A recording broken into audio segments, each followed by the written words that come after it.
keessanii gaggeessaa turtan keessatti Jeneraal Kamaal Galchuu gara qabsoo kanaatti yookaan gara loltummaatti kan makaman yoom akkamittiin immoo ture kan jedhu sana sonuu yaadachiistan. Galatoomaadhaan qabsoo kanatti kan makame yeroo dheeraadhaa 1980 kan lakkoofsa biyya kanaatti qabsoo ka'ee galee qabsoo ka erga 1980 jalqabee haga amma qabsoo kanarra jirra.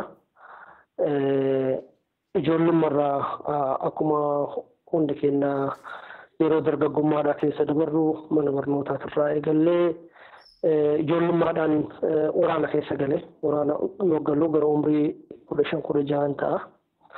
San booda waraanni mootummaa darbee suni haalli isaa gaarii ta'uu dhabnaan nama 5 taanee gara biyya Suudaaniitti deemuudhaaf kaanee deemaa turre. San booda qabsoon akka jiru erga qarqara Suudaan geenne booda erga barree haala isaa hubannaan qabsootti garagallee jechuudha. Qabsoo kana keessaa haga ammaa waraana yaada keessallee turre achi boodas waraana mootummaatitti ceenee waraana dargii keessatti illee yeroo dheeraa keessa as dabarree jechuudha. Kanaaf muuxannoo yeroo dheeraa waraana keessatti erga dabarsineen booda dargiin kufee akkuma agartu kana yeroo ce'umsaa keessatti illee dirqama akkasii keessa ba'aa turre. Isa boodallee waraanni biyyaa akka ijaarameen gulantaa garaagaraa irratti hojii waraanaa kanarratti erga waraanaa fi dabballeen yaada keessatti addaan bahee ani gara waraanaa keessatti warra gale keessaa tokko. Erga sanii haga 1997 akka Itoophiyaatti jechuudha. Waraanuma mootummaa kana keessa turre san dura sochii waraana keessa godhaa ture bal'aa ture. Akka haalli dur qabsoofnee fi jijjiiramuu eegaleen sochii siyaasaatti haga seenutti jechuudha. Bifa kanaan waraana keessatti qooda fudhataa ture jechuudha. Mee turtii keessan keessatti waraana keessatti gulantaawwan isin irra turtan akkasumas haga jeneraalummaa kanaatti haalatti dhaqqabdan keessaati waa xiqqoo ishee osoo nutti himtan.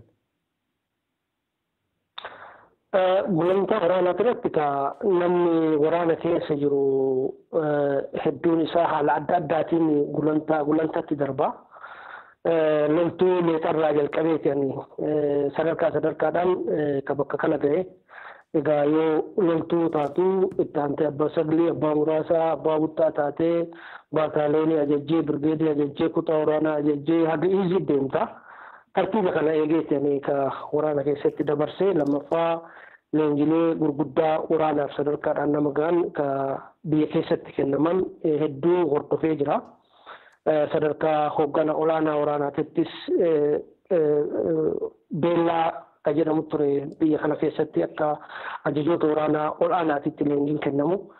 Isa haga sadarkaa saniitti leenji'ee mana barnootaa sanillee leenjisaa ta'ee achitti hafee waggaa 1-2 achitti leenjisaa ture. San booda gara waraanaatitti ramaddiidhaanis bahee egaa tartiiba sadarkaa waraanaa eeggateen sadarkaa kanarra dhufaa ture jechuudha. Jeneraalummaa keessan sadarkaa haga xumuraatti ittiin geessanii ittiin biyyaatti baatan kan harka eenyurraa fudhattan muummicha ministeeraa yeroo sana turanii obbo Mallas Zeenaa immoo haala akkamiitiin ture kan isiniif kennan?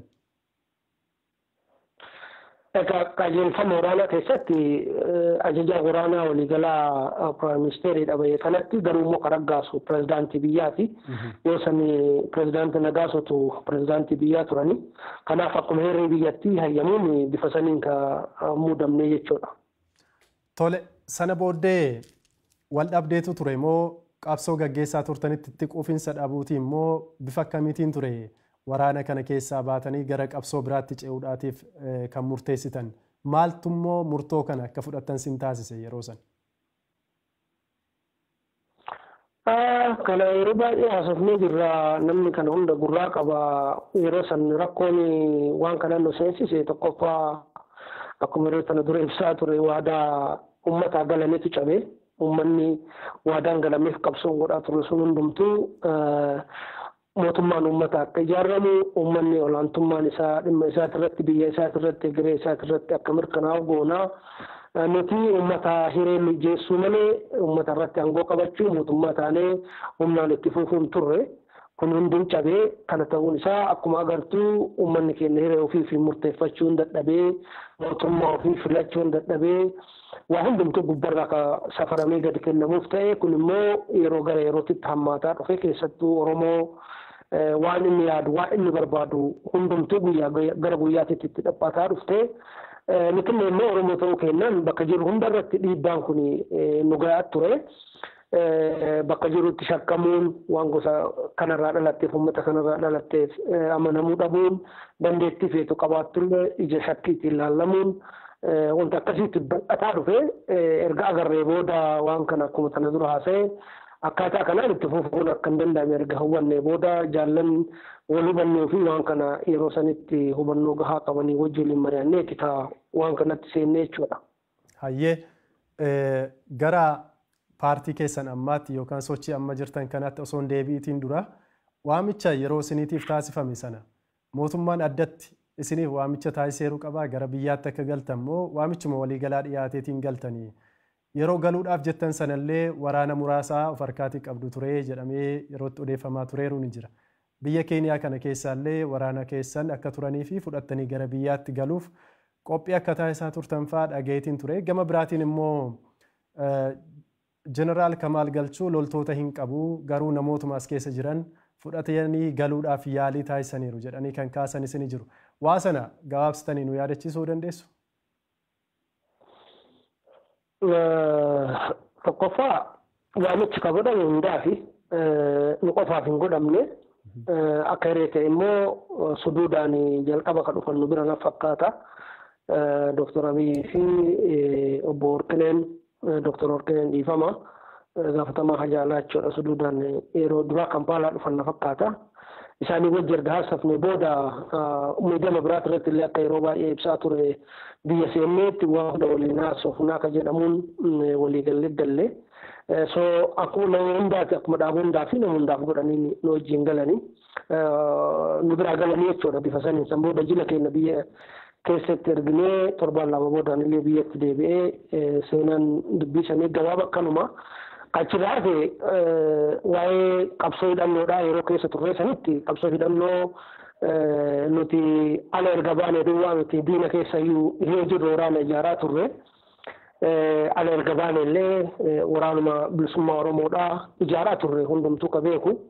Ka alaagale kana ka ijaaranii anaaf jaallan kiyya ka ijaarre ka leenjisnee ka fuunee deemnee ka itti daballee ka hidhachiisnee hidhannoon nuti guutuutti biyyaa hidhachiisnee baanillee ka kanaati beekamu ka qabu jechuudha. Kaawwanni yeroo garaagaraa biyya keessatti waraanni akka ijaaramu tattaaffii godhaa turre. Waraanni ijaaruun dura nuti ka amannu callisee inni nama kilaashii hidhatee muka keessa deemu osoo hin taane namni kilaashii hidhatee muka keessa deemu kuni mukni kun bosonni kun uummata ta'uudha qabaa ilaalcha jedhu qabna. Uummanni yoo deeggare, uummanni yoo hammate, uummanni yoo ofitti qabe namni hidhannoo hidhatee deemu ija diinaa jalaa dhokataa, gurra diinaa jalaa dhokataa. Bakka haala akkasiin tursiisni inni ijaaree ofitti namni hidhate qofti kilaashii itti kennitee biyyatti yoo galchite yookiin hidhachiistee yoo sochooste bu'aan isaa booji'amuudhaaf ajjeefamuu yookiin baqataa ta'uudha. Kanaaf hir'ina qabsoo keessa ture kana irra deebiin itti hin barbaanne. Kanaaf ijaarsa uummataa waraana maddisiisu dursuu qabnaa jennee nuti xiyyeeffannoon kennaa ijoollee hidhattillee warra leenjii biyya keessa jirus hunda isaanii bifa wal fakkaatuun karaa kanatti qajeelchinee deemaa ni turre. Gara xumuraa yeroo sochiin uummata keenyaa baay'atu immoo uummata keenya bira dhaabbachuu waan nurra turee fi keessattuu kibba baha Oromiyaa keessatti tarkaanfilee mootummaa wayyaaneetiin wal dura dhaabbachuudhaan keessattuu rifaatuu guddaa mootummaa wayyaaneetitti kageesse sun humna eenyu akka ta'e duulli sin beekaa firri sin beekaa. Yeroo barbaannetti tarkaanfii loltummaa fi of jijjiiruu yeroo barbaannetti immoo dabbalummaadhaan uummata keenya qabsoo hidhannootiif qopheessuu kan jedhu wal bira qabnee deemaa turre waan ta'eef nama muka keessa deemu arguu hin dandeettu turte nu biratti. Garuu immoo yeroo tarkaanfii barbaachisaa ta'etti immoo bakka fuuneef illee tarkaanfii akka fudhannu immoo namuun beeka. Kanaaf waraana ijaaruu jechuun nuufi hidhachiisanii namoota 4-5 yookiin 10 muka keessa oofuu miti. Za'aa feetitti taargeetii feete dharuu humna danda'u hawaasa keessatti deemuudhaan fi haalli qabsoo biyya kanaallee kana mijatu. Hayyee kallattii kanaan gara qabsoo nagaatti deebinee gara jedhuutti kaasaa jirtanii. Mee gara biyyaatti yeroo deebitan akka paartii mormituu tokkootti socho'uuf moo mootummaa waliin hojjechuuf moo akkamiin ture yaadni keessan jalqabaa? Akka mormituutitti yoo Dr. Abiyyi fi Dr. Warqineenis dhufanii nu dubbisan nu kaasofneen akka mootummaaf jarmaa siyaasaati akka galluunillee karaa nagaatitti deebinee ilaalchi kennaaf kan isaanii bu'uuraan garaagarummaa waan qabuuf karaa nagaatiin qabsaa'uun egaa hireen ka argamu taate durillee namni ka biyyaa ba'e ka qabsoo hidhannoodhaa filatee waan karaa nagaatiin qabsaa'uu hin dandeenyee fi kanaaf hireen kun eega argame nuti jarmaa yaada mataa ofii qabu ka karaa nagaatiin yaada ofii uummata dhiyeeffatee filannoodhaan mo'achuu fi qabsaa'u taanee biyyatti gallee kanaaf mootummaa taanee osoo hin taane nuti jarmaa walaba taanee gallee kana namuu waan beekuudha. Hayyee yeroo gabaabaa keessatti gara muudamaatti dhuftan yeroo sana irratti isa sanatti ni gaabbitu? Hin gaabbu maaliif hin gaabbu yaadni yoo san ture tokkoffaa jijjiiramni dhufee jedhamee uummanni hundumtuu abdii irra kaa'e sun namni abdii nutti bulchee ture. Bu'uuraan wanti jijjiiran akka hin jirre soo beenne karaan jijjiiramaa garuu hireen uumamee jira. Gufuun guddaan biyya kana TPLF ture. Karaa TPLF aangoorraa ittiin fuufaa jiru kun karaa humnaati. Karaa nagaatii miti. Karaa nama dhiyeessuutiin miti. Kanaaf garaagarummaa ishee qabattee hiree waliif hojjechuudha bakka jirutti garaagarummaa siyaasaaf jarmaa keetii akkuma jiru qabattee tajaajilaa fi nagaa uummataa irratti waliif hojjechuun hin danda'ama jedhamee mormii aangoo amma qabatee jiru kun yoo sanitti waan akka gaariin dhiyaataa turee fi hin laalla bilisummaa keenya eeggannee garuu immoo tajaajila uummataatii fi nagaa uummataa eegurratti waliin hojjechuu dandeenya akka jedhu wal gargaarsaaf waliin dhufne wal gargaarsa sun ammallee otoo jiraatee hawwii kenna borullee otoo jiraatee hawwii kenna maaliif yeroo hundaa kilaashiidhaan wal barbaadurra garaagarummaa kee murtee uummata itti kenna achirraaf immoo waan inni galtu irratti waliin hojjechuu danda'uun nuti beekumsa jennee amanna waan ta'eef akkallee hin gaabbu. Tole Jeneraal Kamaal Galchuu gam tokkooti yeroo dheeraa mootummaa waliitiin hojjetaa turtanii loltummaatii haga hoggansa olaanaatti gama biraatiin qabsoo hidhannootti illee haga biyya ambaa teessanii qabsooftanitti gama sanattis ceetanii paartiilee kan akka abaawootti makamtanii ture. Ergasiis gara biyyaatti deebitanii paartii kan keessan paartii haaraa hundeessitanii sochiitti fuftanii jirtu. Gaaffiin kan ka'u Birgeeder Jeneraal Kamaal Galchuu paartiilee baay'ee keessa seenanii bahanii paartiilee garaagaraas hundeessanii maaliif dhaabbii dhabanii maaliif ejjennoo tokkootiin paartii tokko keessatti qabsoo ittiin fufnee kan jedhu gaaffii isin irratti ka'udha. Kuni paartiilee garaagaraa hundeessanii dhiisanii ba'uun yookaan gama biraatti ce'uun maalirraa kan ka'edha? Kan sochoon dhagaa qofa jedheetti yaadanii filmaan yeroo tokkotti waan tokko yoo yaaddee wanti yaadde sun yoo kan taane ta'e waan intaa jettee yaaddu yaaltaa kuni namni akkasitti saniin madaaloo jiraate saffisannisumaa dhiisa. Akka jedhame kanatti paartii garaagaraa keessa illee seenan tokkoffaa adda bilisummaa Oromoo itti makamne adda bilisummaa Oromootiin immoo yoo laallu akkuma yeroo garaagaraa kaasne dadhabinni achi keessa jiru hir'inni achi keessa jiru bal'aadhaa fi fooyyessuuf illee qophii kan taane ta'ee ergaa agarree booda jijjiirama gaafanne wanta sirraa qabu ifatti dhiyeessine san booda jijjiirama adda bilisummaa Oromoo jijjiirama deemaa turre booda isa maqaa irratti walloluu alaabaa irra walloluu atakaaroo maqaa tokkoof alaabaa tokko jala deemu kana baqaaf nuti san booda maqaa biraa kallacha Oromoo Oromiyaadhaa baafannee san booda immoo kallacha Oromoo Oromiyaa adda tokkummaa bilisummaa uummata Oromootii fi fidoo wajjin adda tokko uummatanii adda tokkummaa walabummaa Oromiyaa akka jedhutti ce'anii kanaaf kun dhaaba guddisuudha malee dhaabatti ce'ee miti kun dhaabatoonni fiduudha dhimma tokkummaa gaafii jarmoota Oromoo qabu irratti deebii kennuudha. Sammuu erga biyya dallee immoo adda jedhanii deemuun nuufi karaa nagaa jechaa adda maqaa adda jedhuuf waamuun sirrii waan nutti fakkaatinii fi hogganni dhaabaa mari'atee paartii biyyoolessa Oromiyaadhaa akka galma abbaa gadaa Adaamatti kora godhannee achirratti uumamee jechuudha. Kanaaf namoonni waan akkasii jedhani yaadni jijjiirame malee ijaarsi mala qabsoo ittiin meeshaa qabsoo ittiin raawwattu malee waan yeroo hunda dhaabbataa ta'ee nuti baruun jijjiirraa barbaachisaa ta'e wanti guddaan kaayyoo manaa baatee kaayyoo uummata kana galmaa milkeessaaf jette san gadhiiste boqotu hin dhiisneedha malee mala qabsoodhaa fi meeshaa qabsoodhaa kaati ittiin haalaa fi yeroo wajjin jijjiirtee hojjechuu qabdu irratti yeroo tokkotti faayidaa kan finne ta'e jijjiiraa deemuu qabdaa baruun jijjiirama kun namni nama qabsoo fi jarmaan deemnetu waan akkasii jedha yookiin callisee waan maqaa nama balleessee itti fakkaatee raasaantu kana jedha malee paartiin biyya Oromiyaatirraallee burhaanni jijjiiruu yoo dhufe jijjiirraa gaafii takka hin qabu.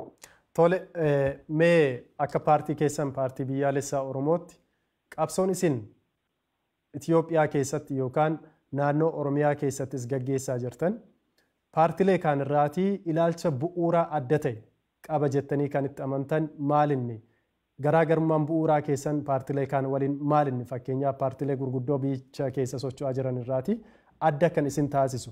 Uummata Oromoof kanaaf qabsoofna kana argachuu qabna jenneeti qabsoofna dhimma kanatu immoo paartilee kaan irraatii adda nu baasa kan jedhu imaammata adda ta'e maal qabattanii dhuftanii jirtu? Gaafiin akkasii Oromoodhaaf yoo dhiyaatu gaafii Oromootiin ala paartiin bahuu danda'u tokko illee hin jiru kun jala muramuu qaba. Dubbiin gaafii Oromoodhaa maalii ka jedhu akkaataa itti teessisantu jarmoota garaagarummaa godha. Oromoo eega taate gaafii Oromoos illee kabiraallee makata waan ta'eef kun akka waliigalaatitti ilaallamuudha qaba. Maaliif paartii ebaluutu sirriidhaa ka ebaluu sirrii miti waan jedhuuf qofa deebisuudhaaf miti ka deemu. Nuti bu'uuraan gaafiin siyaasa Oromoodhaa bakka irraa jalqabamuu qabdu kufaatii Oromiyaan sirna Habashaatiin cabooturraa kaanee sanbooda immoo humnaan ijaaramuu biyya kanaa har'allee itti fuufe kana bu'uura godhannee falli isaa maalii ka jedhu irratti falli isaa jallina jalqabaa san qajeelchurraa galuudha qabaa jennee amannamuti. Jallinni jalqabaa tokkoffaa biyyi tun humnaa ijaaramtee ka jedhu har'allee borullee amantaa kenna kun waan irraan hinne. Lammaffaa Oromoon kaleessaa humnaan biyya sana jala galee biyya mataa ofii danda'ee jennee amannaa.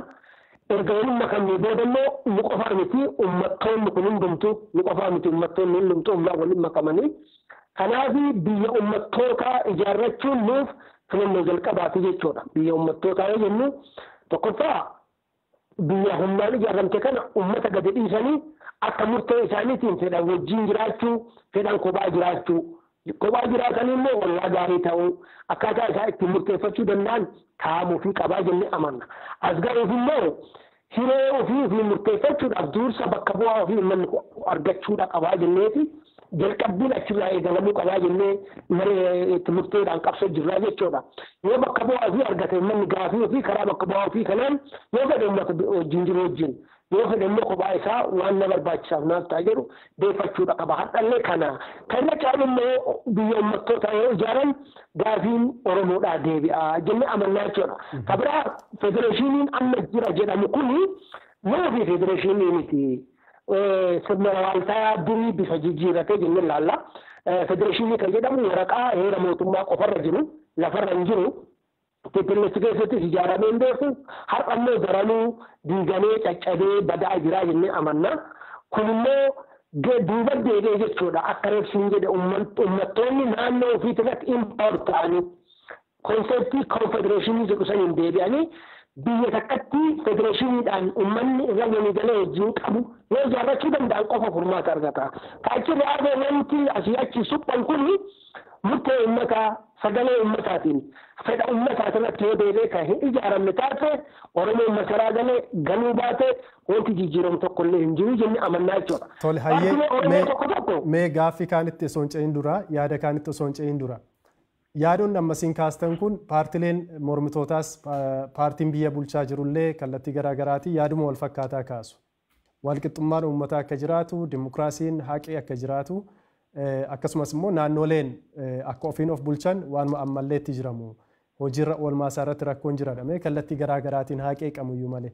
Paartiin biyyaalessa Oromoo asirratti furmaata addaa fidee dhufeera kan jettanii yaada waliigalaa nuuf kaastanii jirtu garuu qabsoon keenya addatti kana kan jedhu sanarratti fakkeenyaaf maaltu adda godha amma yaadota amma kaastan kana paartiilee kaan irraatii wanti adda godhu ni jiraata?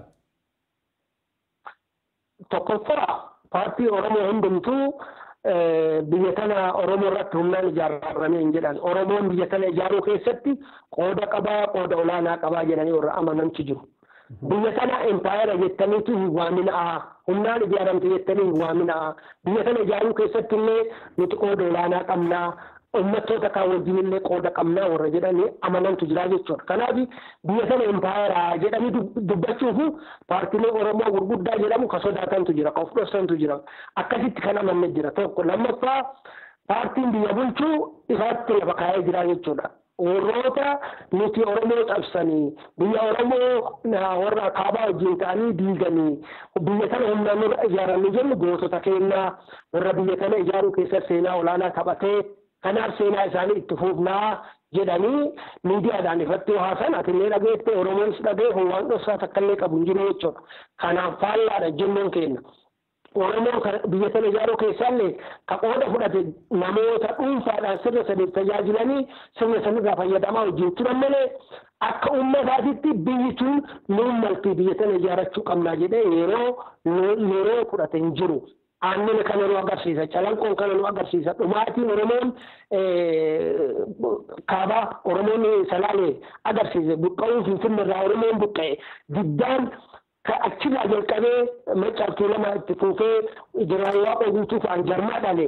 Hundumtuu biyya ofii ittifachuudhaaf biyya irraa diigamte tana Habashaadhaan irraa fudhatamte tana deeffachuudhaaf qabsoo godhamee fi itti fuufee nu agarsiisanillee itti fuufinsasanii jennee amanna malee biyya tana nuti ijaaree jennee empaayeera biyyi tuni biyya humna uumamte biyyi tuni biyya uummattootaatti jijjiiramuu qabdi jedhanii paartiileen eebbanii naasofne Oromoo keessas akka jiran hundi keenyan dhageenyaa isaanis irratti ibsatu.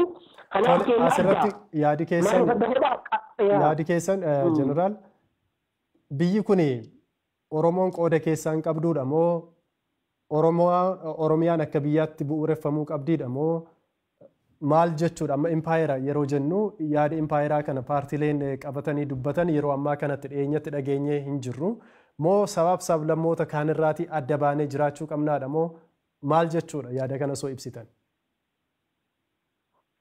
Empaayeera jechuun tokko hiikkamaan isaatu ka addunyaan beektu biyya humnaan uumamte yookiin biyya nugusaa jechuudha. Empaayeera jennu kana lamaan keessaa biyyi tun lachuu ka guutuudha. Biyya humnaa ijaaramtellee qabeenya biyya nugusoota biyya kanaa bulchee ka dhuunfaa isaaniilleeti biyyi tun. Kanaaf Oromoon qabeenya aangawoota yookiin nugusoota durii kanaaf isaan ofirra aangeessuudhaaf biyya isaanii tolchuudhaaf qabsaa'ee jenne dogoggora ta'a jechuudha.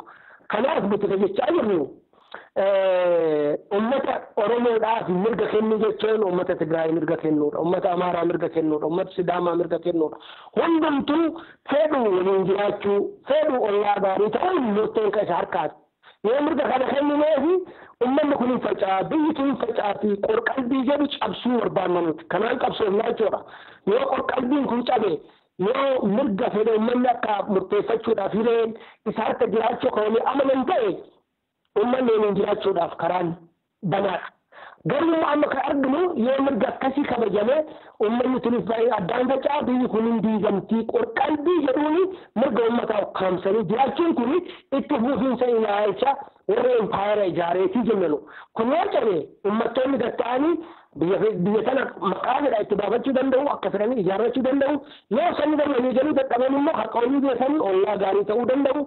Ollaa gaarii ta'uun immoo niin eegalle biyyoonni Awurooppaadhaa ollaa gaarii bareedaa ta'anii konfedereeshiniidhaan gara federeeshinii dhugaatii deemaa jiru. Addunyaan kana keessa dhufte nuti guddina gara federeeshiniitti dhufuu waan hin fixanneef rakkoon kun hundumtuu qabachaa jira. Kanaaf nuti kan jedhaa jirru lachuu ta'uu danda'a. Yoo walii haqa beenne, yoo haqa walii amanne walii jiraachuun balballi bana. Uummanni akkasii wal dhiibuuf wal jibbuun jiru. Yoo immoo naan ta'uu lakki kophaa kiyya ta'a jedhee Oromoonis kabiraallee ka barbaadu taate sababa humnaan mooraa tokkotti wal dhiibanii jiraattu malee jedhaniif hin jiru. Hiree kana uummataa kennamuudha qaba nuti qabichaa. Mirga kana uummanni akka gonfatu qabsaa'aa jira gama keenya. Tole hayyee gama kaaniitiin yeroo dhimmoota qabsoo kana kaastan akka walii galaatti ibsitanii jirtu. Erga dhiyeenya miidiyaa waan tokko irratti gaaffiif deebii taasisaa turtaniitu dhagayeellee jira. Jeneraal Kamaal Galchuu qabsoo gaggeessaa jiran xiqqeessaniiru gara gosaatti yookaan gara naannootti gadi buusaniiru jedhanii kan isin irratti kaasan ni jiru. Haalli sochii keessan, haalli paartiin keessan itti socho'aa jiru Oromiyaa keessa maal fakkaata? Tokkummaa Oromoo akka sabaatti eeguu fi paartiilee siyaasa Oromoo wajjiniitiin tokkummaa uumtanii kaayyoo tokkoof saba tokkoof qabsaa'uu irratti gahee isin bahaa jirtan maal fakkaata? Asirratti namoonni tokko yeroo baay'ees kan hin dhagahamu jaallan keessan yookaan namoota yeroo dheeraa waliin qabsooftan garaagarummaa ilaalcha siyaasaa qabaachuu ni dandeessu. Garuu yeroo qeeqxan yookaan walirratti kaatan illee ni dhagahama. Addatti Jeneraal Kamaal Galchuu isa kana ifatti yeroo baay'ee ni dubbatu. Ta'uu hin qabu tokkummaa uummata kanaa akka sabaatti diiga jedhanii kanneen kaasanis ni jiru. Akka paartiitti qabsoon isin gaggeessitanis ilaalcha akka dhuunfaatti qabdanis akka waliigalaatti tokkummaa saba Oromoo eeguu fi tokkummaa paartiilee siyaasaa keessatti illee qooda fudhachuu irratti isin maal fakkaattu? Egaa kana yeroo hedduu irraa haasa'ee jira. Amma ani waan ijoo qofa irratti haasa'uu barbaada. Abbaan fedhe waan fedhe jechuu danda'a. Nuti waan namni jedhu miti kan laallu waan ofiitti amannu ka hordofnu ka hojjennu kun jala muramuu qaba. Hiikaa namni kennuufis ka abbaa saniiti malee kennaa miti. Nuti haga ofii kennaa karaa sirriirra jiraachuu of amannetti gahaadhaa jennee ilaalla. Namni immoo akka nu hubatu immoo hin barbaanna. Kun gaaffii hin qabu. Waa'ee tokkummaa Oromoo jarmaa Oromootiif hojjechuudha. Jarmeen inni caala hojjetee jiraate as bahee waa ibsu.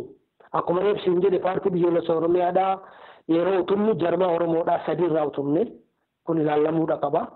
Lammaffaa inni gahaadha jenneen teenne jarmoota amma Oromoon hin qaba jedhu walitti finnee qaarii nuti goone miidiyaa irratti ibsinee jirra. Tattaaffii nuti goone immoo Oromoo qalbii isaa kaaraarra kana ka faca'e kana maqaa jarmaatiin ka inni itti rakkataa jiru kana qooda nurraa eegamu haa goonu jennee kaka'umsa mataa keenyaa fudhannee jarmoota lamaan amma gamtaadhaaf walii haasa'aa turre san hunda wajjin yeroo kana hunda kadhamaa turre kaka'umsa mataa keenyaatiin abbaan kana dirqiin nu geessillee nu gaafate illee hin jiru hin barbaachisaa jennee waa itti amannee fi kuni hiikaa tokkummaa Oromootiif inni qabu gargaarsa tokkummaa Oromootiif inni qabu humna qabsoo Oromoodhaa sassaabuu keessatti qooda inni qabu waan hubannuu fi warra amma namni akka waan nuti tokkummaa miineetitti fakkeessanii hurgufan kan hunda walitti qabnee sadarkaa sanirraan geennee jechuudha. Nuti qulqullinaan jarmaa Oromootiif hojjetaa turre namni irra keenya dhama yoo jiraate of ibsuu danda'a. Oromoon argaa Oromoo fuuldura jira. Jarmaa Oromoo tokkoomsuudhaaf wanti nu goone sani. Achirraa hafe jarmeenni kun wanti inni godhu waan gaarii dhoksanii ganda fakkeessuu naannoo tokko irratti akka waan inni xiyyeeffatee fakkeessanii oolanii kuni kasaaraa malee bu'aan inni fidu tokkollee namni waa takka kanarraa galuun hin jiru. Nuti Oromiyaa keessatti eessa akka sochoonu namni hin beeka. Bakka hundummoo qixaa humna socho'uudhaa ittiin qabdu kun waan jala muramuu qabu. Kana kakachuu hin dandeenyu jechuudha. Ani wanti bu'uuraan itti amanu tokko gandummaa maalummaa jedhan kana nuti baay'ee kana dhaga'uunee hin barbaannu gandummaa jedhee namni nama himullee jiraate ofiiyyuu hiikkaan gandaa nama hin galleef jennee ilaalla. Ani arsii ta'uu yeroo baay'ee akkuma Oromootitti akka itti boonu yeroo baay'ee ibsee jira. Kan arrabsoo kan itti fakkaatu yoo jiraate gowwaadha inni. Shawummaan anaaf boona, Wallagummaan anaaf boona, Hararummaan anaaf boona. Gosti hundumtu Oromoodhaa anaaf madda boonaati. Otoo isaan hin jirre Oromoon hin jiru, Oromummaan hin jirtu. Namni kanaan ganda jedhee yoo jiraate hin galleefi utubaa Oromummaadhaa warra diiguudhaaf hojjetu kuni utubaa Oromummaa kana hin diinnu. Garuu immoo wanti hundumtuu ka hojjettu asii ol uummata ka jabeessuu fi ijaaru ta'uu qaba. Manni gubbaa gadi ijaaramu jalaa ol ijaaraman akkasitti amannaa gara uummataa galuu fi uummataa salphatti waa hundumaa keessa hojjechuudhaaf nama salphatuun hojjechuun bareedaadha. Kana naannoo hundarratti itti hojjetamuu qabaa jennee ilaalla malee nuti naannoo tokko irrattis xiyyeeffannee hojjennu. Kanaaf namni ani arsii akka gandummaatti jibbee, Wallaggummaa akka gandummaatti jibbee, Shawummaa akka gandummaatti jibbee, abaaru Oromummaa isaa akka inni fuudhuuf deemu naan galu kanallee nuti irraa dhaanuuf illee hin deemnu. Kun bifa kana odoo hubatamee bareeda. Ka tokkummaa Oromoo nuti ka jenne ka dubbanne ifatti icciitii Oromoo nuti baafne illee jiru. Amma icciitii Oromootti bahee maaloo jedhan. Kiyyibaa fi shira qabsoo Oromoo keessatti oofamu Oromoon beekuu qaba. Oromoon tokkummaan jarmoota maa dhufuu didee mari'ataa jettan waan tokko maa gadi hin baanee wanti isin hojjettan maaliif guduunfaan argannee gidduutti immoo gamtaan marii isaa yoo dhaabe maaliif akka dhaabe rakkoo maal akka isa mudate Oromoon hin beeku. Karaa biraatiin warroonni amma bifa biraatiin olola oofaa jiran kun lafa jalaan waan isaan godhaa jiran nuti hin beeknaa jechuudha. Akka waan nuti tokkummaa kana diinnee tokkummaa diinnee ibsuu qaba waan kana hireenaa kenni. Tokkummaa jarmootaa akka waan nuti diinneefitti lafa jalaan nama ijaaranii nutti ergaa turan waan isaan nuun jedha hunda akka fudhannu homa isaan nuun jedha qofa fudhannee akka deemnu nama nu beeksisaa turan achiin gabbaanii maqaa kiyya kaasanii maqaa paartii kaasanii nuti akka tokkummaa jarmootaa hanqisaa jirru lafa jalaan nama duulaa turan jechuudha. Dhugaa kana Oromoon nuti ka ibsinu miidiyaan qabnu ol baanee ololuun barbaanne garummaa dhiibbatee dhufee Oromoon dhugaa beekuu qaba. Eenyutu maal godhe ka jedhu Oromoo hubannoo argachuu qaba waan ta'eef ka sirrii godhe sirrii goosa akka jedhu ka dogoggore akka qajeelfatu. Nuti kaayyoon keenya Oromoon dhugaa akka beeku. Adamsummaa Oromoo keessattis qabsoo yeroo durii deemaa ture keessa jarmaata rakkoo jiru Oromoon hin beeku. Akkanumatti barreessaa fagoodha jannata namaa fidu godhee ilaala. Keessa isaa rakkoo gurguddaa jiru kana namni of keessaa baasee uummatatti hidhee uummata wajjin furmaata barbaadu hin jiru. Har'allee aadama santu dhufee jechuun nu aadaa sanii borullee iftaanillee ifatti baasnee uummata keenya himaa yoo tolee uummanni keenya furmaata itti haa barbaaddatu. Yoo lakki karaa badii dabaa deemaa jiramu santu ni baasaa ka jedhee uummanni amanu ta'e uummanni keenya karaa kan fudhatee haa deemu. Nuti ka deemnu uummata keenya ifa himuu qofa waan goone itti himnee waan dabe itti himnee uummanni akka furmaata barbaadu gochuudhaaf malee jarmaa tokko nama tokko arrabsuu xiqqeessuu isa barbaannee tokko illee wanta goone hin qabnu nuti. Hayyee mee jeneraal rakkoowwan turan akka jiran naaf kaastanii jirtu. Rakkoowwan kana keessatti yeroo dubbannu gam tokkoon qaama furmaataati gam tokkoon immoo qaama rakkoo sanaa ta'uun ni danda'ama. Yeroo baay'ee qaamni isin jettan yookaan qaamni biraa jeneraal Kamaal Galchuu qaama rakkoo kanaati jedhee gara keessanitti quba qabee kaasuu ni danda'a. Isinis ana miti nama biraadhaa jettanii kaasuu ni dandeessu ta'a. Inni kun uummata Oromootiif faayidaa hagam qabaachuu danda'a. Paartileen yeroo walitti dhuftan fakkeenyaaf gamtaa paartilee Oromoo jalatti tokkummaatu uumame kan jedhu ibsas baastanii ture yeroo sana. Haga ibsi bahutti akka haga walii galtanitti ibsamee ture. Isa sana keessaa booda akka paartiin keessan hin jirre kan fakkaatu ibsi garaagaraallee yeroo ba'u maqaan paartii keessanii akka keessa hin jirre ni mul'ata. Inni sun maaliif ta'a? Fedhaa aangoo yookaan paartii sana hoogganuutu jira moo garaagarummaa imaammataa yookaan poolisiitu paartii sana keessa jira moo maaliifidha? Jalqaba irratti kan inni imaammata paartii keessanii isiniif kaasee fi imaammanni paartiin keessan qabatee uummata Oromootiif qabsaa'aa jiru kan isaan kaan irraati garaagarummaa hin qabu yoo ta'e waliin hojjechuu kan isiniitiin dhoowwu fedha hoggansaaf qabdan yookaan ofittummaaf qabdan irraa kan ka'edha moo dhugumatti beekumsa irratti kan hundaa'e poolisii irratti kan hundaa'e garaagarummaa isin qabdan ture? Laali kana yeroo garaagaraallee ibsee jira ammallee wanti ifatti nuti irratti walii galuu hanqanne waa lamaa jennee kennee jira. Tokko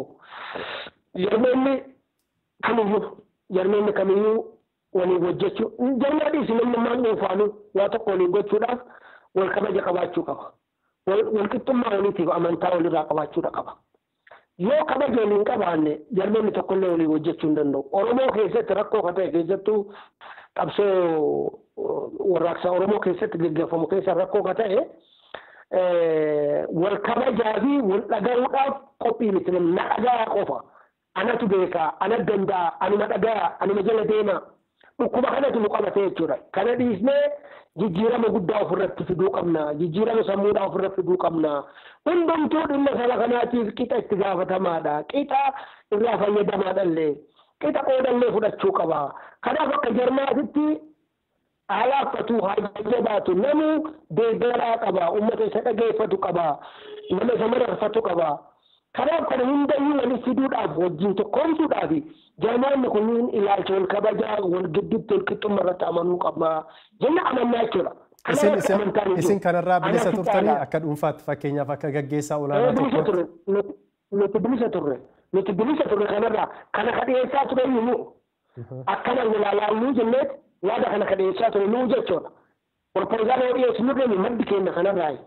Itti aanee immoo gamtaa kana hoogganuu keessatti nuti hin dhiyeessine. Warri kun yoo of dhiyeessu nuti hin dhiyeessine. Eegalu haa hoogganuu jenne malee nuti haa hoogganuu hin jenne nuti gamtaa kanallee. garaagarummaa guddaa qabnaa jechuudha kanarratti illee lammaffaa nuti kan jenne dura hayyama baasuun dura waliigalteen keessaa haa xumuramu wanti lafarratti hin fixatin haa fixannu booda hayyama baafnee gamtaa ijaarre jennee gabbaanee laayisensii itti baafne achi booda diigamnee uummata keenya gaddisiifna kana haa fixannu jenne inni dame kun nuti tartiibni nuti ittiin deemne nullee ka biraallee ka gargaaru ture. Garuu immoo gara biraatiin yoo fudhatama argate nuti gootiin jiru tattaaffii qulqullinaa fi uummata keenya rakkoo keessaa baasuu xiyyeeffate qofa gochuu keenya irratti gammannan yoomiyyuu jechuudha. Bonullee dhiisnu waan kana itti fuufna nu gama keenya. Tole fuulduratti gamtaa kana keessa waliin itti fuftu moo paartiilee kaan waliin gamtaa uumuuf yaaddanii jirtu? Nuti marii kana yoo dhaabne hunda goone akkuma miidiyaa biraati irratti kaasaa turre rakkoo amma nu mudate kanaa fi nu sadan keessaa tokko furmaanni yoo itti mul'ate deebi'ee akka wal waamnu akka irra badhaannu bakka dhaabbate akka sochoofnu asirratti haa dhaabnu jennee addaan baane nu sadan keessaa tokko sochoofne socho'aaf biyya qabna nuti. Hayyee mee tole amma Oromiyaa bakkeewwan garaa garaa keessatti sochootanii hojjechuudhaatiif karoora ni qabdu uummata hunda bira waliin ga'uudhaatiif. Amma akkuma agartu labsiin irraa hatattamaa rakkoo nutti fidee jira. Bakka haaraa dhaqqabuu dhiisiti bakkuma dur ijaarree garuu irra deebinee jarmaa keenya jajjabeeffachuudhaaf uummata keenya qunnamuudhaaf danqaa guddaa nutti fidee jira. Tokko maqaa dhukkuba kanaati lammaffaa immoo dhukkuba kanatti sababatamee labsii yeroodhaa labsameen sochiin nu qofaa miti jarmeen hundumtuu gaadi'amanii hidhamanii taa'aa jiru. Kun furmaata argachuu qabaa jennee yaadna paartiin biyya bulchaa jiru ofii isaatii akka fedhe socho'aadha akka fedhe walgahii geggeessaa waan fedhe uummataa wajjin qunnamtii godhaa jira miseensota horachuu fi yaada ofii uummata biraan ga'uu waltajjii garaagaraa bakka garaagaraatitti caasaa mootummaatti gargaaramee hojjetaa jira. Kun hedduun miidhee jira.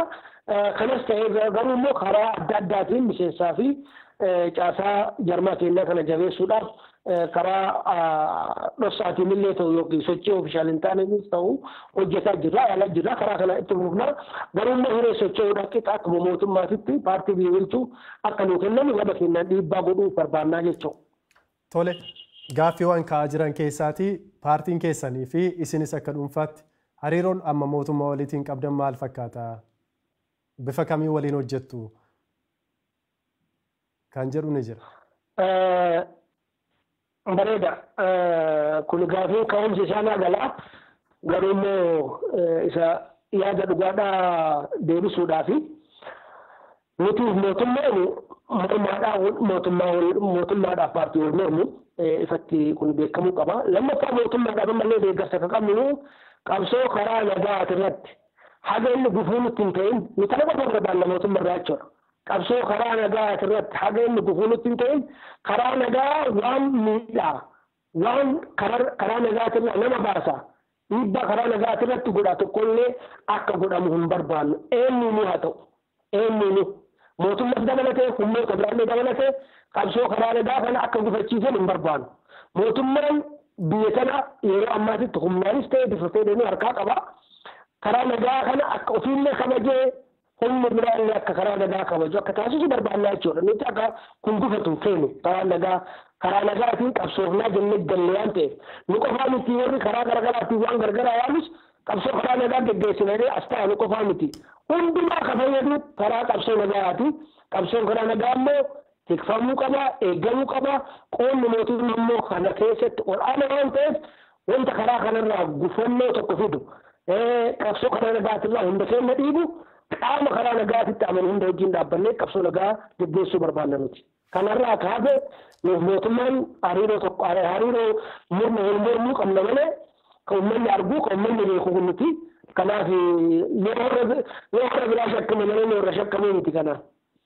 Hayyee mee gaaffiiwwan ka'aa jiran keessaatii tokko tokko yaada hordoftoota irraatiin itti dabalee kaasaa jalqaba kan kaasan irratti qabsoo saba guddaa tokkootiif jecha fedha dhuunfaa dhiisuun yookaan aarsaa gochuun osoo jiraate gaarii ture garuu hoggansa paartilee Oromoo gidduutti wantoonni akkasii yeroo baay'ee walitti bu'iinsa uumu kun immoo deebi'ee uummaticha miidha.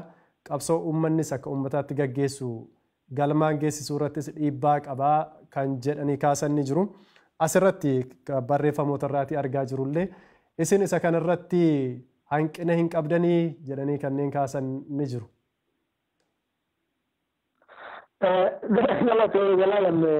Kana gaabban Oromoo akkas godhee hodoo suduudhaan gaafatanii jecha yeroo baay'ee Oromoo keessatti waliin nama qabanii namatti taasisu rakkoo fida. Nuti siinee jira. Eban haa hoogganuu jenne malee nuti haa hoogganuu hin jenne. Eban hin hoogganuu jennu sababaan. Eban haa hoogganuu jennu sababaan. Kanaaf nuti nu haa hoogganuu jennee hin beeknu. Kanaan hoogganuu malee dachiin tun haa garagaltuu irra jedhe gaafadhaa isaan deebi'aa kennanii warra gaafii akkasii gaafataniif. Gama keenyaan waan argeen qabu jarma keenya keessatti illee jaarsi guddaan ana qofa kun ijoollee labanaati warra qubee jireeshiniiti hayyootaas keessa guddatanii yeroo fagoo hin taane keessatti jarmaa kana keessattis ijoollee sana dabarsee nama biraa deemu.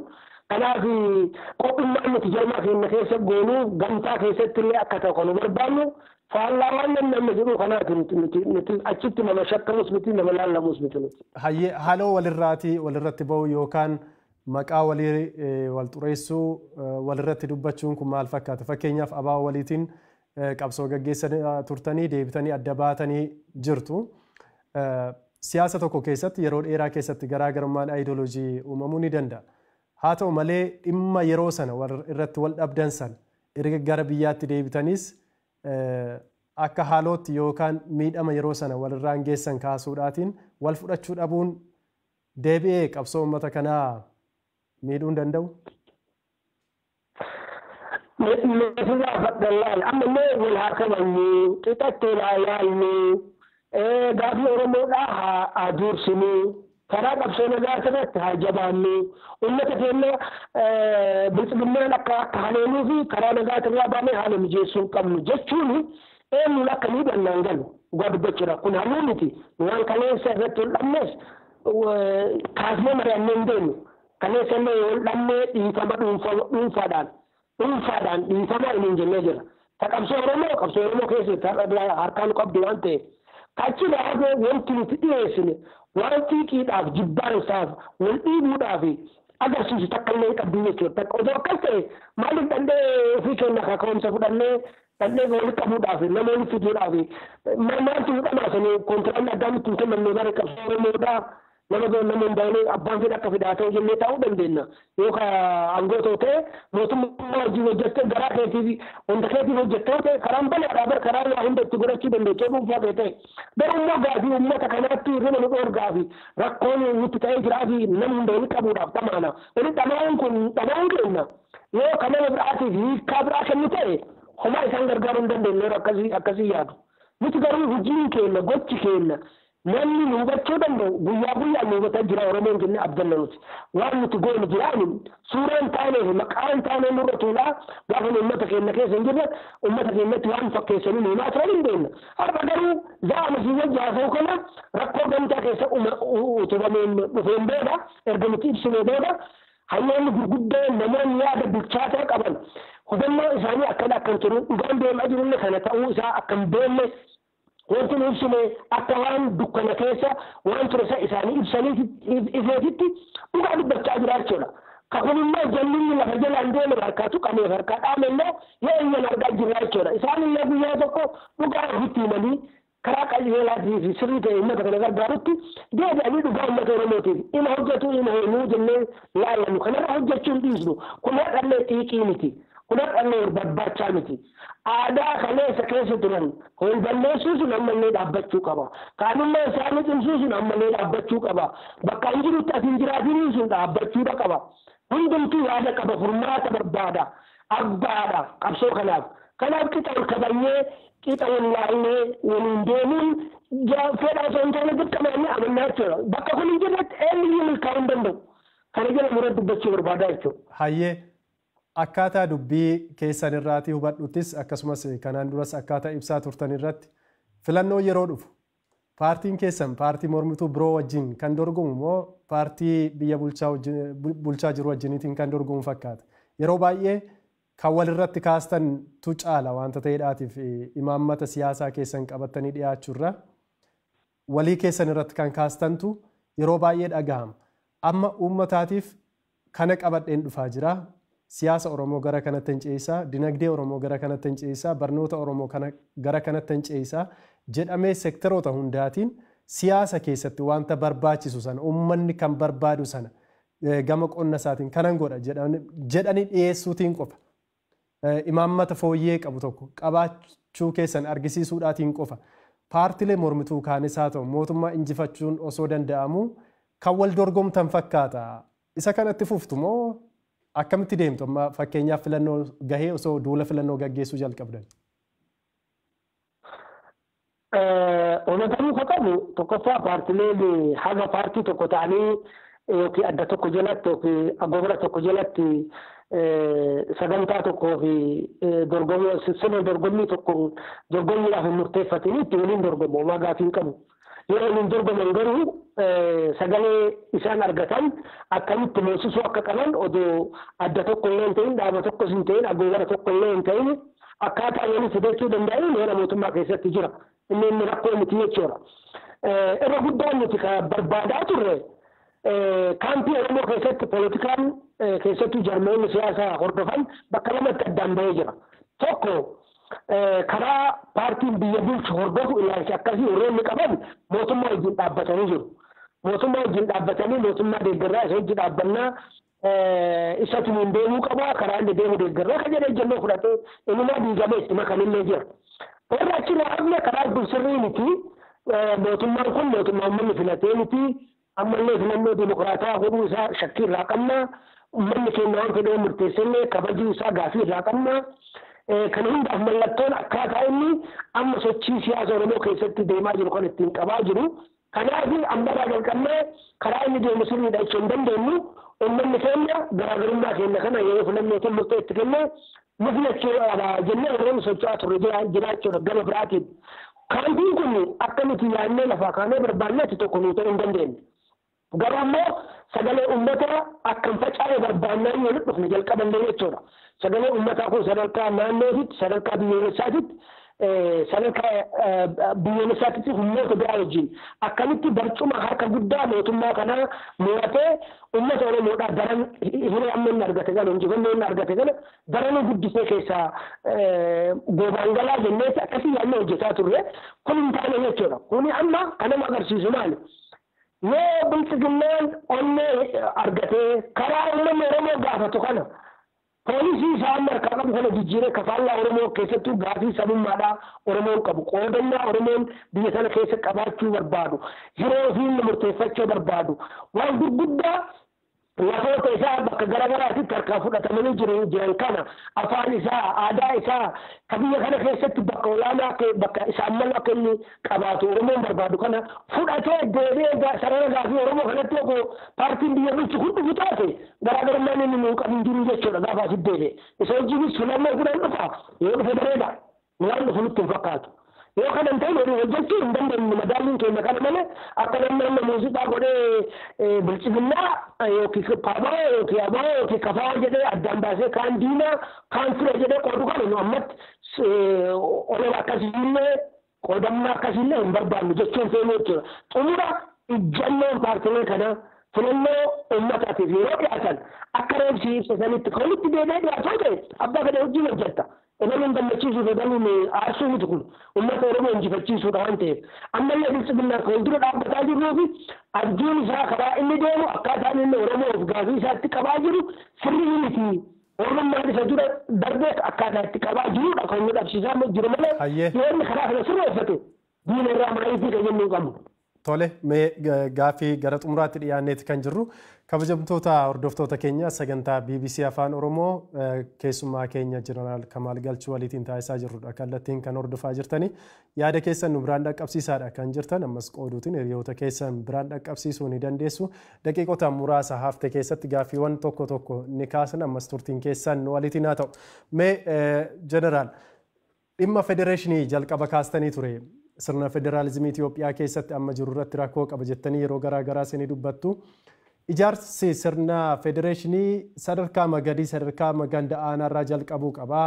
Hoggansi godina bulchuu aanaa bulchuu naannoo eessaa ta'uu qaba kan jedhu irratti illee yaadota garaagaraa kaasaa turtan. Isa sana mee ejjennoo akka paartii keessanitti qabdan akka paartii keessanitti mee nuuf kaasame. Nuti waa'ee of bulchuudhaa kan ilaallatu of bulchuun mataa isaa jechuma isaa irraa yoo kaate ofiin of bulchuudhaa hiikaa biraan qabu. Ofiin bulchoo kaatelloo arsiin dhaqee wallagga bulchuu miti. Namni yeroo baay'ee kanatti itti dhaga'ama. Wallagga arsii bulchuu yookiin shawaa arsii bulchuu arsii shawaa bulchuu miti. Ofii of bulchee jedhama gandarraa aanarraa zoonirraa dhufa. Nama achi jiraatutu ofii ofaa bulchuu jedhama. Namni achi jiraatu dhaloonni isaa ka fedhe haa ta'u. Aadaa saniin beekaa, afaan saniin beekaa, fedha uummata achiin beekaa, sagalee uummataa immoo yoo argate, yoo uummanni amaanaa irra kaayate, nama achitti uummata achiitti sun. Sigalee namni amma kana fuudhee shawaa wallagga maqaa kaa'amu qubsuma uummataati. Kawaamaa jiru yeroo baay'ee. Qubsuma uummataa kanaan abbaan fedhe kaachi jiru ofii bulchuu keessatti mirga filatamuu qabu. Waan kana keessaa qooda fudhachuu qabaa jedha. Amma laale bulchiisa amma jiru kana keessatti arsiisa bulchuu bakka biraatti argamaaf odoo uummanni achiin filanne. Aanaa dhaqe, zoonii dhaqe, bakka feete dhaqe. Bakka biraatti irraa argamaaf. Dhiibin kan dhaloota achiitti yoo ta'e uummanni filanne hin ta'u sun. Aanaa dhaqe. Asirratti gaaffii tokkoon qaba. Namni bakka biraatti argamaaf siigalee. Hayyee gaaffii tokko asirratti ibsitanii akka darbitan kan barbaadu. Oromoon Oromoo bulchuun rakkoo maal qaba? Oromoon godinaatiin kan qoodamee jiru ijaarsa bulchiinsaaf akka mijatutti malee wanta biraadhaaf miti. Garaagarummaa biraa kan jiru Oromoon akka Oromootti saba tokkodha. Sabni Oromoo kun immoo latinsa garaagaraa ni qaba. Gosa garaagaraa keessatti dagaagee jira. Kan Maccaa, kan Tuulamaa jennee kan Sikkoomandoo akka haala kanaatiin qoqqoodameeti kan inni jiru kun gosa isaati malee latinsa isaati malee garaagarummaa hin qabu. Ofiin of bulchuun heera mootummaarras taa'ee kan jiru sabni tokko akka sabaatti ofaa bulchuudha moo kan heera mootummaarra jirus akkasitti natti fakkaata waanta ta'eef kaa fakkeenyaaf shawaa bulchuu qabu wallaggarraa dhufuu qabu kan jedhu suni haala kamiitiin dhufa. Lammaffaa bulchiinsa yeroo irra keessatti muudamu akkaataa kaabineetti isinis beektu isa kana bal'inaatiin muudamadha kan kennamu filannoon gaggeeffamee miti fakkeenyaaf bulchaan godina tokko yookaan kan aanaa tokko kan muudamu. Haalli kun akkamittiin deemsuu danda'a? Uummaticha gidduutti garaagarummaan uumuu ati achitti of bulchii shawaan qofaatti of bulchii wallagga qofaatti of bulchii arsiin harargeen qofaatti booranni qofaatti of bulchii jechuun sun tokkummaa saba kana akka sabaatti eeguu keessatti maal fakkaata? Ilaalcha biraa uumuu hin danda'u kun? Rakkoommaan keenya ka Oromoo bira jiru guddaan akka Itoophiyaatti akka Oromootitti miidhamnee jennee eeyyidameetta. Biyya guddaadhaa, uummata bal'aadhaa, Itoophiyaa keessatti miidhamnee bakka dhabnee nu cunqursanii jennee eeyyina. Yeroo gadi deemnu immoo ofii dhugaa inni kennuu hin barbaannu. Yoo cunqursuu feene ofii kennaayyuu. Rakkoon nuti afarraa dhaallee yeroo hedduu nuti jennee isa kanaa jechuudha. Ilaalcha akkasii isinii Itoophiyaadhaa Itoophiyaa keessatti akkas ta'a nuti qishtaa nuun jedhani Itoophiyaa nu godhuu hin dandeenye.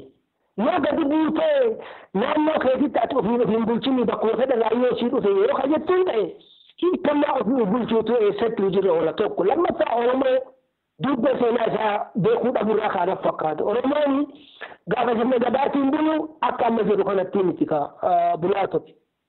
Odaalee Oromoo jechuun masaraa Oromooti anaaf. Masaraalee Oromoo kanaan uummanni keenya ka bulaa ture jabina inni qabu sirna gadaa keessatti tokkummaa inni qabu jabina Oromummaa inni uume waan har'a nu uumne miti waan qabeessa inni ijaarsa akkasiitiin uume nutti dabarseedha kun. Kana kabajuu kana deebi'anii hojii oolfachuu fi kana badhaadheffachuu jechuun Oromummaa guddisuudha. Tokkummaa Oromoodhaa guddisuudha. Naannoo keessatti ofii bulchitee akka Oromootitti fi Oromiyaatitti sabboonummaa Oromummaa jabeeffattee Oromiyaa jabeeffattee waan waloodhaa akkuma sadarkaa biyyaatiin laallu kana Oromummaa keetiin jabeeffattee hojii bulte eenyu miidhama. Arsiin miidhama, Shawaan miidhama, Harargeen miidhama, Wallaggaan miidhama. Eenyu miidhama kana. Namni tokko miidhama jecha karan irraa fayyadama malee namni hin jabaata. Oromoon immoo akkanatti kan ijaaramuu filatee fi jabina keessa isaa jabina Oromummaadhaa akka alagaan hin seenne akka warri isa diiguu hin seenne keessa ofii jabeeffachuudhaan mala ijaarsaa hawaasummaa akkasii hordofaa gara sirna bulchiisa biyyaatitti guddifatee sirna gadaa ijaarratee jechuudha.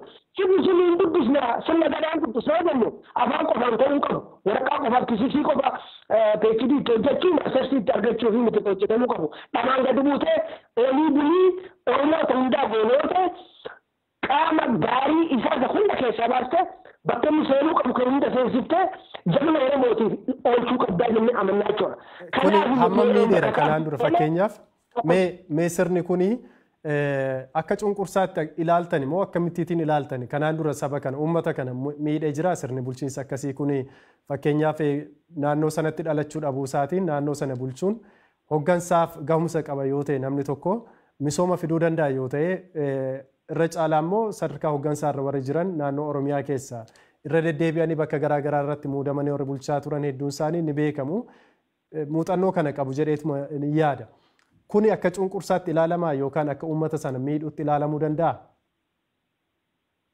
Tokkoffaa Oromoon yeroo akkasitti Oromoo ta'eefu ofii filate argatee hin beeku. Tokko kana jala mure akkasitti Oromoon bulchaa ture kanaan jettu hin turre. Oromoon gandattillee, aanattillee, kutattillee, naannottillee bakka fedhe haa dhufuuyyuu akkuma ati jettutti bakka fedhe haa dhufuuyyuu filatee hin beeku. Gubbarraa poostaadhaan qajeelfamaan karaa madamuuf kan ergamuuf. Namni akkasii ramadamummaa itti gaafatamni isaallee faayidaa inni tiksullee ka abbaa isa ergee fi abbaa isa ramadeeti. Dhimma uummataan qabbatu. Kanaafuu namoonni akkasii ramadaman uummata maal miidhanii uummata maal tolchanii ani irratti amma asirratti ol gaafachuun uummanni nutti kolfa kara. Maaliif jalqabumarraa nama hin filatiin maal sin fayyadne jennee gaafachuu hin dandeenye waan ta'eef. Faayidaan jalqabaa ka eegalamtu sagalee isaa ka dhugaatiin abbaa ofiitti amanu san bakka buutaa jedhee filachuu danda'uuf dhiisuu isaati. Mirga kun bakka hin jirretti faayidaan namni poostaadhaan ergamuuf sirraa dhufee jennee ilaalluyyuu hin qabnu. Sirna akkasiyyuu hin arganne Oromoo waan ta'eef. Kanaaf kun mormiidhaa fi yaada irratti kennuudhaaf illee ka ga'u miti. Nuti sirna akkasii ijaaruu barbaanna. Sirna sagalee uummataatiin uummanni dandarraa jalqabee ofiif bulchaa kanan ka Oromiyaatiif yoo uummattoota biraa wajjinis jiraachuun ka'ee argamu taate wajjin jiraachuudhaan itti bulchuu akkasii dhufuu qabaa jennee ilaalla malee akkuma warri kaabaa impaayera akkuma ijaareen gubbarraa gadi bakkuma fedhee fidee uummatatti ergaa akka fedhan nu bulchu kun itti hafuuf qorqalbiin jedhoo jiraate nuti kaantiisaniin garaagarummaa Oromoo irraa dhufe abbaa fedharraa dhufu ilaalchaa warra kaabaatiin garaagarummaa qabannee ilaallu Oromoo yoo ta'e akkasitti yaadu. Hayyee tole gaaffii xumuraatii kan inni isiniif kaasu. Fuulduratti kan sochootan siyaasa Itoophiyaa keessatti paartiilee kaan warra jalqaba kaasne waliitiin tokkummaa uumna jettanii immoo akkuma ammaatiin itti dorgommii kanatti deemtu isa dhumaa jala murtanii nutti mukaa dandeessan. Hawwiin keenya odoo bakka dhaabbannee deebinee waliin mari'annee gufuunee agammaa nu mudatan agarree jirra. Ifatti himuudhaaf jalaalame nuti marii kana eegallu paartiilee wajjin marii eegalletti akkuma kana dura miidiyaa irratti hime. Nuti filannoon akka paartiititti filannoon hin godhama jennee hin amannu. Oromoo qabsoo filannoo boodaatiif haa qopheessinu. Yoo filannoon jiraate kan nuti guutuu dadhabne paartii nu wajjin jiru guutaa. Kan inni guutuu dadhabne nuti guutaa. Kanaaf giddu galeessi keenya Oromoo tokkoomsanii dhihaa bahaatti kaabaa kibbatti gamteessanii humna tokkoon akka Oromoon mo'atu gochuudha. Kun filannoo keessattis ta'uu danda'a. Filannoo yoo jiraannellee filannoo boodallee qabsoo gaggeessuu keessatti Oromoon humna tokko jalatti ijaaramee deemuu qaba. Amantaa jedhu irra caalaa abdii kennammoo filannoon hin ta'u waan ta'eef akkamitti jennaan jechuudha nuti amma waan miidhaa irratti sitti haasa'e miti. Filannoo ta'uun hireen isaa xiqqaadha waan ta'eef mootummaan kun qophii hin qabu. Mootummaadha jedhee abdii irratti hin qabu. Sababoonni uumaa deemaa jiru kun filannoon akka ta'uuf deemu waan nu agarsiisaa hin jirreefi. Kunis nuti wal caalaa nuti naannoo kana dhiisnee walqixxummaan wallaallee qabsoo itti aanu hoogganuudhaaf adeemnu kana ta'a turre yaada kanatti fudhatamuu dhabee kufaatiin kun dhufee jechuudha gamtaa kana mudate. Ammallee qalbiin nu deebitee osoo yaanni kun lafaa ka'ee mari'atamee bakka irraa dhaabbannee fi irraa dogoggorre kana qajeelfamee itti deemnee nuti gammachuun keenya guddaadha. Ofii keenyaallee waamicha godhuuf deemna jarmoota kanaaf xalaa qopheessinee irratti ergina ammallee asirratti waadaa barbaadu maaliif humnoota biraa wajjinis mari'achuu qabnannee murteessinee jirra. Humnoota jarmaa Oromoo wajjinis mari'achuuf deemna waan kanaaf namni akka of qopheessu ani waan darbe nuti hagana kanarraa haasofneefu dhugaa dhoksanii waan hin taane uummata biraan ga'anii hariiroo hunda keenyaatti balleessuudhaaf karaan deemu sun dogoggora jennee waan amanneef malee deebinee nuti diinaa walitti deebinee waliin haasofnu waliin hin mari'annu kana boodallee waliin hin jiru jenneetii miti nuti hin barbaanna har'allee hin barbaanna borillee hin barbaanna nuti qophiidha qaamni of qopheessee jiru wajjin jiraate nu ammallee itti fufuu dandeenya. Hayyee tole kabajamtoota hordoftoota keenya sagantaa har'aaf qopheessine asuma irratti xumurreeti kan jirru keessummaan keenya har'aa Birgeedar Jeneraal Kamaal Galchuu hayyuu duree paartii biyyaalessa Oromoo turan dhimmoota siyaasaa fi imala qabsoo isaanii darbe keessatti illee wantoota garaagaraa kaasineeti kan waliin turtii taasisne jechuudha. Yeroo biraatti keessummaa biraa dhimma biraa irratti qabannee isiniif dhiyaachuudhaatiif ni yaala. Turtiin waliin taasistaniif hedduu isin galateeffanna. Keessummaa keenya illee maqaa hordoftoota keenyaatiin baay'ee isin galateeffannaa yeroo keessan nuuf kennitanii turtiin waliin taasistaniif guddaa ulfaadha. Birgeedar Jeneraal Kamaal Galchuu. Isinis galateemaa paartii biyyaalessa Oromiyaati maqaan keenya akkasii qabadhaa galatee. Hayyee tole saganticha waliin kan turtii taasise Zalaalam Taaddisaan ture ogeessonni kaameeraa akkasumas teeknishaanonni keenya illee turtii taasisaa turaniiru. Kanumaatiin nagaatti isiniin jenna turtii gaarii.